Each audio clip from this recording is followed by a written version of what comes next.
What if I told you that one of the most inspiring stories of the 20th century, you know the one, a man walks out of prison after 27 years to free an entire nation, was actually a lie? What if it was the greatest political deception in modern history? Well, that's the wild question at the heart of a theory that has absolutely captivated millions. And look, this isn't just some fringe comment on the internet. It's a genuine belief, and it's spreading like wildfire online. It suggests that the icon we all know, the man who dismantled apartheid, was a total fake. So in this explainer, we're going to unpack where this extraordinary claim even comes from, the proof that believers point to, and maybe most importantly, why it resonates so deeply in modern South Africa. Okay, so first things first, let's break down the actual claims of this replacement myth, because proponents have built a really detailed story here that goes way beyond just a simple case of mistaken identity. They're alleging a massive plot at the highest levels of power. So the story goes that the apartheid government, maybe even with some help from shadowy global powers, orchestrated this whole switcheroo to control South Africa's future. This new Mandela, this Gibson Makonda, was supposedly a much more compliant figure, someone who wouldn't push for the really radical economic changes that the original Mandela had always championed. For years, this was a pretty niche idea, something you'd only hear about in certain circles. But then, this happened. A simple phone app, Face app, produced an image that, for believers, became the absolute smoking gun. This side-by-side comparison went viral and was presented as undeniable visual proof that the man who left prison in 1990 was just not the same guy who was locked away decades earlier. Now, here's where it gets really interesting, because this specific conspiracy theory plugs right into a much broader, kind of bizarre psychological phenomenon that happens all over the world. You've probably heard of the Mandela effect, right? Well, the term was actually coined by a researcher named Fiona Brome, long before this whole Gibson-Makonda thing took off. She realized that she and tons of other people around the world shared this really distinct, vivid memory of seeing news reports announcing Mandela's death back in the 80s. This collective misremembering, this shared false memory, is what became known as the Mandela effect. So this is a really crucial point. These are two different things that kind of feed each other. The global Mandela effect is mostly about a faulty memory, like so many people remembering Darth Vader saying, "Luke, I am your father," when he never actually said Luke.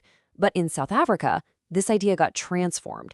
It wasn't just seen as a mistake, it was seen as evidence of a massive cover-up, a political plot with a name, a motive, and a victim, the real Mandela. All right, so next up, let's actually look at the evidence that believers present. It's a pretty fascinating trail of clues where everyday, normal details are completely reinterpreted to build this case for a grand conspiracy.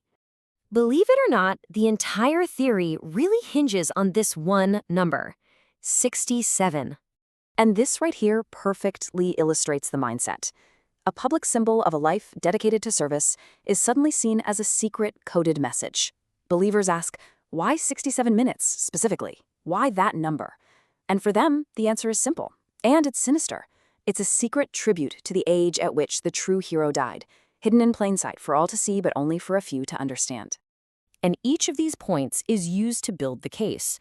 Winnie Mandela's famous militancy and their eventual divorce, well, that's reframed as her rejecting an imposter. Physical changes from age and decades of harsh prison life are cited as proof that he's a different person. And, maybe most powerfully, the political compromises of the 1990s aren't seen as difficult strategy, but as the actions of a puppet. They even pull this iconic anti-apartheid anthem in as evidence. It was written when Mandela was completely invisible to the world, banned from being seen or quoted. But now the lyrics are interpreted literally. Believers claim it was a secret message, a song telling the world that by 1987, the real Mandela was already gone. And this is where we really have to shift from the what of the theory to the why, because the power of this whole thing has very little to do with face app or song lyrics. It has everything to do with the painful realities of life in post-apartheid South Africa. To really understand the appeal of the Gibson-Makonda theory, you have to look at the massive gap between the dream of 1994 and the reality of today. This is a story that is absolutely born from profound disappointment. This document, the Freedom Charter, was basically the blueprint for a new, fair South Africa. It promised that the nation's incredible wealth would finally be shared among all its people. But for millions, while political freedom did arrive, that promised economic liberation, It never did. And that has created a deep, lingering sense of betrayal. I mean, just look at this chart. This is the brutal, stark reality that gives the theory its emotional power. South Africa is still one of the most unequal societies on the entire planet, a direct legacy of apartheid's economic system. When you live with that reality every day, the question, what on earth went wrong, is just always there. And right here is the core appeal.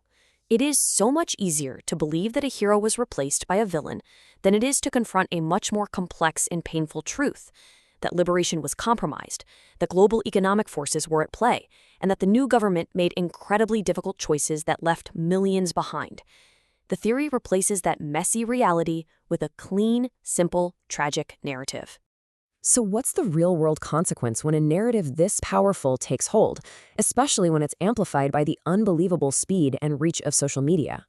See, this theory isn't treated like some historical debate. It's active, it's viral content, it spreads through platforms that are literally designed to reward shocking claims and emotional reactions, not careful, nuanced historical analysis. And every single share just deepens the distrust. The danger here is profound.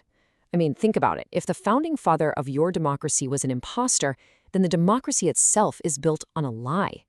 This theory poisons the well. It makes it so much harder to have the real, necessary debates about land reform, about inequality, about corruption, because it replaces all those complex issues with one simple, all-consuming question: was he even real?